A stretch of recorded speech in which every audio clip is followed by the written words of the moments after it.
So I'm trying to keep you guys updated as much as I can on the biker gang news from the state of Illinois and mainly the Chicago area. I know there's news about that going on all over the country all the time, but I'm talking here in Chicago. So the most well-known gang around the Chicago area, as I've mentioned numerous times, is the Outlaws MC, standing for Motorcycle Club. And we had a big break, well, not a break, but kind of like a development in a case that goes all the way back more than 20 years. There was a guy who was an enforcer for the Outlaws MC. Okay, his street name was Madman. Just this summer, he's actually brought out some new information claiming that he, and this is like an admission, it's not like he's bragging about it, claiming that he committed 3 murders, okay, basically as part of this whole situation. This is the first time that he's really admitting it. Now, I should mention that he did not personally commit both of the murders, he committed one of them. His homie that was with him committed the other one. But I told you guys, you're with people, okay? Everybody's going down for all the bodies. Like, this is the way the law goes. And some of the details of this, just hopping right into the story here. So back in 2000, okay, he was being sentenced to life in prison in a racketeering case that targeted numerous members of this biker gang, the Outlaws. And it covered a bunch of really bad crimes, okay? So the U.S. District Judge was a guy named J.P. Statmuller, and he said it was too bad that he wouldn't give him the death penalty. So he was saying this at the time. Now, by the way, Madman's, his government name is Randall. So Randall said in court, he was silent, he was shaking his head.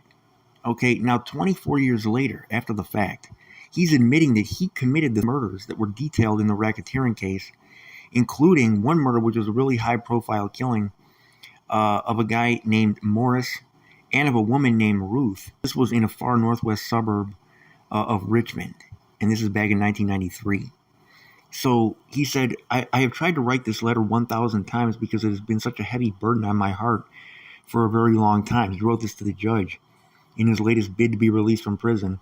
Now, at this point, too, I should mention this guy's in really bad shape physically, and he's got a bunch of different ailments, okay, according to the Chicago Sun-Times, who was breaking the story. He said, I have to admit that I was wrong, and I accept responsibility for the fact that my choices have caused pain to people and should have never happened.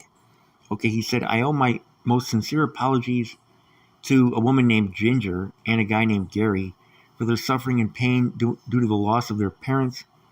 So these were the people that he allegedly killed. He said, because of the senseless act that took their lives.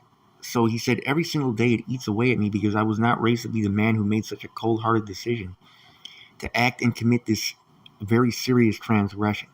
So he's 65 years old now.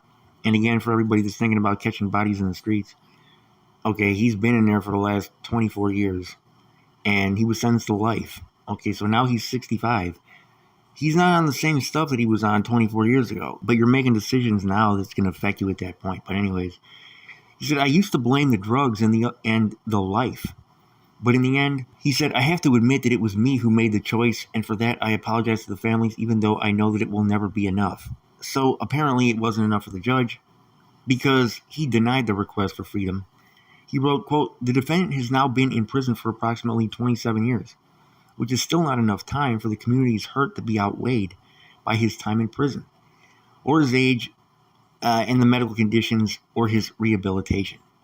So, anyways, he's from Pell Lake, Wisconsin, okay? And another outlaw gang member, and Preacher is his nickname, okay? He lived in Lake Geneva, that's in Wisconsin. Apparently, these guys together had killed these two people. And these people ran a motorcycle parts business on their farm out in McHenry County. So, it was described as a robbery gone bad, and basically an execution. Madman personally slit the husband's throat and left him to bleed to death on the floor of his shop.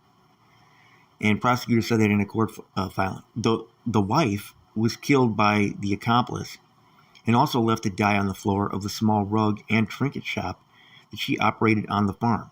So he was saying, Madman showed no compassion. He didn't use his name, Madman, I'm using his nickname. Showed no compassion for either of these elderly people who were intentionally killed over what amounted to a small amount of pocket change, about $15. Nor did he show any compassion for one of their adult sons, they said, that son Gary, who, following their murders, was wrongfully arrested for his parents' deaths, and based on a coerced false confession, was convicted and sentenced to death. So check that out, man. Their son was arrested for the murder, okay, and he was sentenced to the death penalty. And I told everybody, I keep on saying this, the people that support the death penalty, you have any idea how often they get this wrong? You guys are always 100% sure that they've got the guy, bro. They get this wrong so often. It's like the number of innocent people that have been killed because of the death penalty is like too much to count. And what that does is it makes the state murderers. If the state is killing innocent people, what is the state? You see what I'm saying? So, if you want to do the exact same thing as the people you're trying to sentence to death, and keep the death penalty, because, that guarantees innocent people are going to be killed. So anyways, they said the son's case was only dismissed after the true facts of the crime were revealed by the accomplice who pled guilty and testified against Madman. Okay, that's according to prosecutors. So, anyways, the Henry County Sheriff's Office and the State's Attorney's Office faced withering criticism, though few consequences, for initially putting away the son for a crime that he didn't commit. He filed a lawsuit against law enforcement, but he lost the lawsuit. So how about that, bro? He gets locked up he already loses his parents. He gets locked up for the parents' murder. Okay, and then when he sues, he loses the lawsuit. At his trial, Madman was also found to have caused the homicide death of a guy named Donald, who was lured to a remote location by Madman and some of his outlaw homies. And then he was executed by Madman, who shot him in the head with a .22. So this is according to prosecutors, and they said the murder occurred over a load of marijuana. Now, he's saying like he was off of drugs and stuff. And I told you guys the drugs is like the main thing that's turning up the streets now in Chicago, man. So in his new letter to the Milwaukee-based judge overseeing the case, Madman also addressed that killing, writing, one occasion that is plastered in my memory and I will never forget is the day that Donald's daughter screamed in the courtroom, "He killed my father." There has not been a day that goes by that I do not hear those piercing words, because I took her father from her, and it was for something senseless and never should have happened. I feel that it is important to apologize to Wagner's daughter for denying her the opportunity to have a meaningful relationship with her father, who was supposed to be there for driving lessons, graduation, wedding, and the opportunity to have met his grandchildren, if he had any grandchildren. Now I'm quoting here. Okay, and again, I told you guys that, these guys got the drugs in them all around the street. They get in prison, and the drugs are no longer in their system. Now they're sober, and it's like, man, what did I just do? I can't believe I was out there tweaking like that, because now off the drugs, they're a totally different person. So he said, I truly realize that these are just words, and that only my actions going forward to the end of my life are what will define how truly repentant I am. I began my journey to change who I am in 2003 when I accepted Jesus Christ as my Lord and Savior and decided to live my life by His standards. So that's one thing that a lot of guys do when they get into prison. Now, a lot of times people criticize them and they say it's fake or whatever. Sometimes it's real, sometimes it might be fake. And, you can tell, because sometimes guys get out and they're totally different. They really are. They really do stick with that. So with this guy, who knows? But anyways, he's now uses a wheelchair, and he's confined to a prison medical center in Rochester, Minnesota. And he said in his letter that he accepted responsibility and wanted that known to those who were affected in the community. And also he said, my family, who I let down and disappointed. He said, I hope that this will allow the people who I have hurt to have some closure and to cleanse my heart by begging for forgiveness at this late stage in my life, and pray that the families and the Almighty grant me their grace.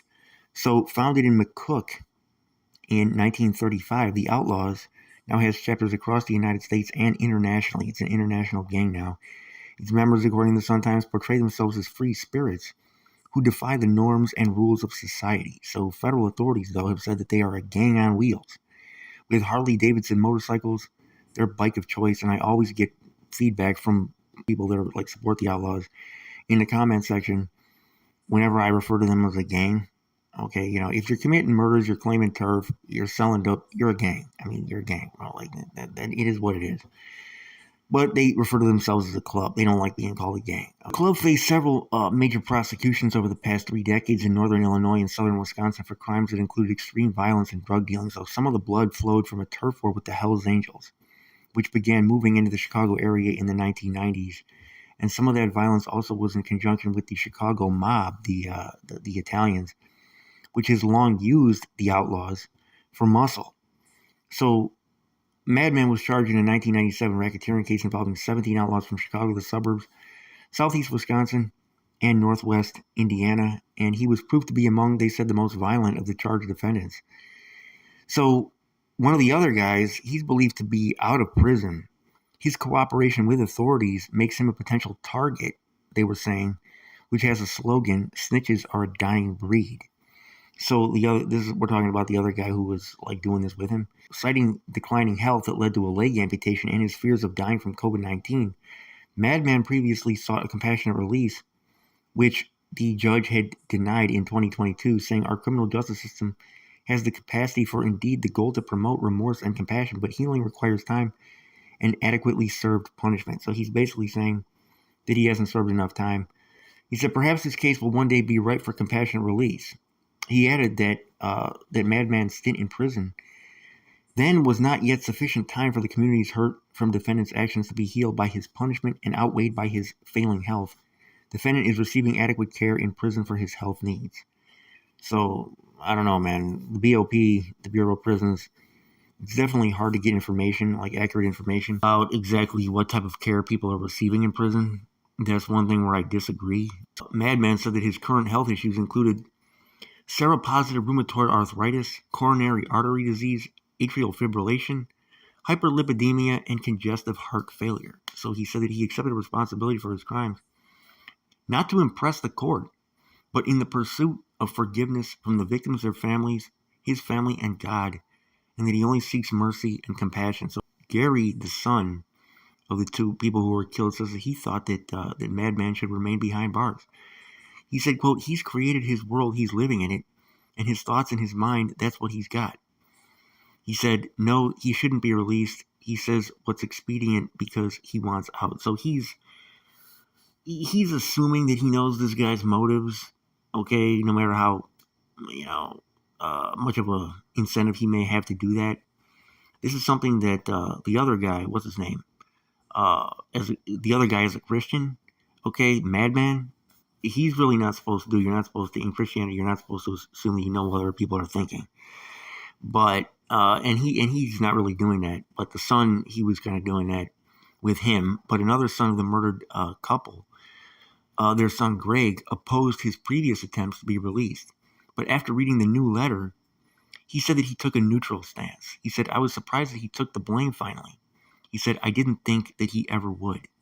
So by him confessing to these murders, the other son of the murdered couple is saying, now he feels kind of neutral about it. You guys let me know what you think in the comment section, man. He's finally admitting to these murders all these years later. And should he be released? But I don't know, man. This is kind of a difficult case because, like I said, drugs are in the mix.